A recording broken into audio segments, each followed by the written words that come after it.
Et puis cette fois, c'est à la langue française que l'on va s'intéresser. En France, lassé par les prononciations différentes, le Conseil supérieur de l'audiovisuel a publié sur son site internet un petit récapitulatif des différentes prononciations admises pour le 8e mois de l'année. Un conseil à méditer pour les francophones de Belgique. Damien Simonard, Steve Daman. Est-ce qu'on est le 1er roux, le 1er août, le 1er raoût ou le 1er raoût? Le 1er août. Le 1er août. Le 1er août. Le 1er août. Le 1er août. 1er août.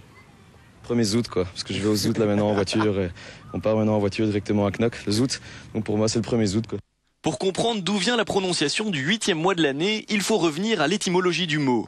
Augustus mensis comprenait le mois d'Auguste, devenu plus tard en bas latin Augustus mensis.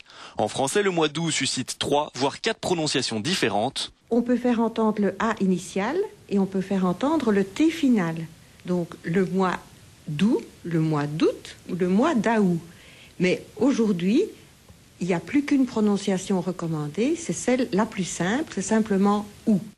La prononciation recommandée, telle qu'on l'entend aujourd'hui, est assez récente. C'est Pierre Fouché qui l'a décidé en 1969 dans le traité de prononciation de la langue française. Au 19e siècle, Littré faisait entendre les 3 syllabes, si je puis dire, out. Et maintenant, on entend parfois encore le T final, le mois d'août. Et preuve que le français est une langue vivante, l'orthographe du mot « ou » pourrait également évoluer. Depuis 1990, l'Académie française recommande de laisser tomber l'accent circonflexe sur le « u ». Toutefois, les 2 orthographes sont encore correctes.